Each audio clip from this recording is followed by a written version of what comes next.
사람은 살아가며 때로 깊은 수렁에 빠지며 내 힘으로 빠져나올 수 없는 절망에 처할 때가 있습니다. 오직 하늘을 향해 부르짖고 도움을 호소하게 될 때가 있습니다. 오늘 시편 130편의 시인도 여호와여 내가 깊은 곳에서 주께 부르짖었나이다 라고 말씀하고 있습니다. 깊은 곳에서 빠져나오기 힘든 수렁에 빠진 상태의 자신의 처지를 말하고 있습니다. 적과의 싸움에서 꼼짝없이 죽게 된 상황에 패하게 된 상황에서 건짐을 받은 다윗은 기가 막힐 웅덩이에서 건져내신 주님 하나님께 감사하는 시편의 여러 노래를 볼 수가 있습니다. 요나도 물고기 뱃속에서 그의 하나님 여호와께 기도하여 이르되 내가 받는 고난으로 말미암아 여호와께 불러 아뢰었더니 주께서 내게 대답하셨고 내가 스올의 뱃속에서 부르짖었더니 주께서 내 음성을 들으셨나이다 라고 간증하는 것을 볼 수가 있습니다. 에레미야도 멸망할 민족의 앞날을 바라보며 눈물로 기도할 때 여호와여 내가 심히 깊은 구덩이에서 주의 이름을 불렀나이다 라고 고백을 하는 것을 볼 수 있습니다. 우리의 죄를 담당하기 위해서 십자가를 져야 하셨던 예수님도 죽음을 앞에 두고 그 마음이 초밀 녹듯 하셨고 깊은 밤 겟세마네 동산 바위에 엎드려서 심한 통곡과 눈물로 간구와 소원을 올렸습니다. 우리도 살아가면서 이와 같이 깊은 수렁에 던져진 것 같은 고난의 상황에서 하나님께 부르짖고 건짐받게 되는 체험적 신앙을 갖게 될 때가 있습니다.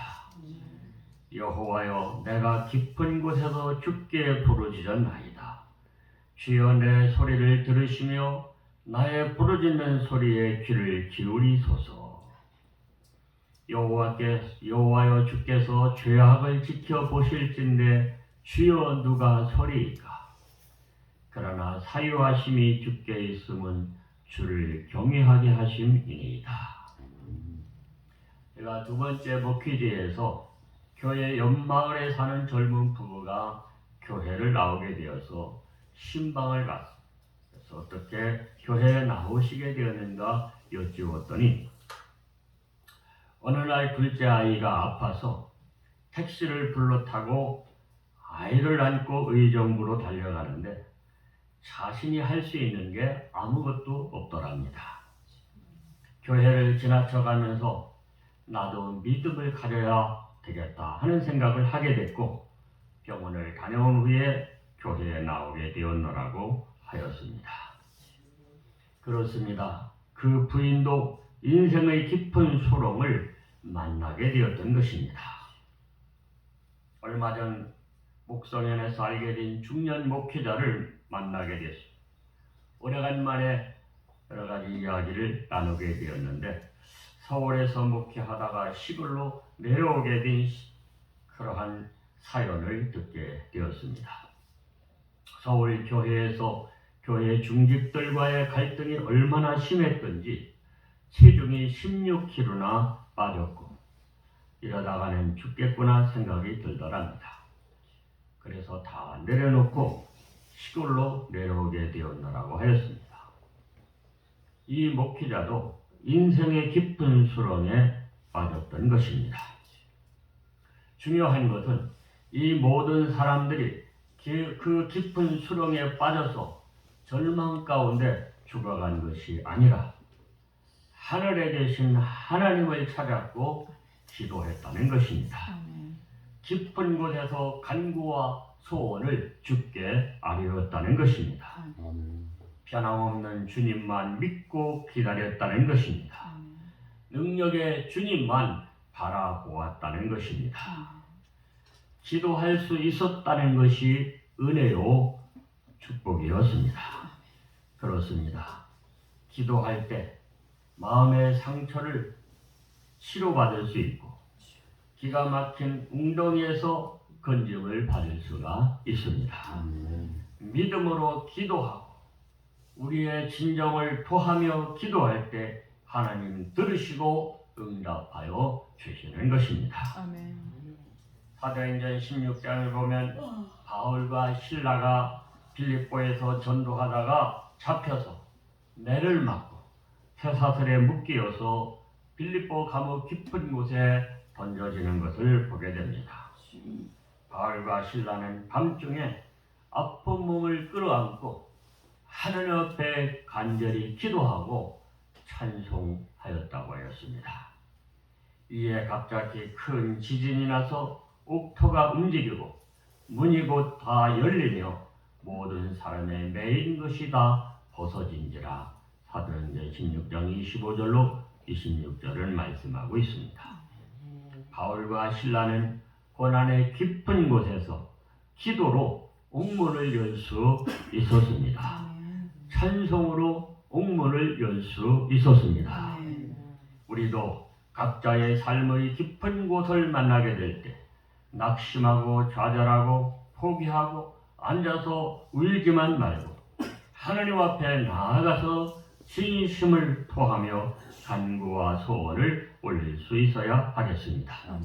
하나님 들으시고 싸매시며 건지시며 응답하시며 힘주실 줄로 믿습니다. 이런 복음 성가가 있습니다. 기도할 수 있는데 왜 걱정하십니까? 기도하면서 왜 염려하십니까? 주님 앞에 무릎 꿇고 간구해 보세요. 마음을 정결하게 뜻을 다하여. 기도할 수 있는데 왜 실망하십니까? 응답 주는데 왜 방황하십니까? 주님 앞에 무릎 꿇고 간구해 보세요. 마음을 정결하게 뜻을 다하여. 그렇습니다. 기도할 수 있다는 것이 은혜요 축복인 줄로 믿습니다. 기도했다면 믿고 맡겨야 됩니다.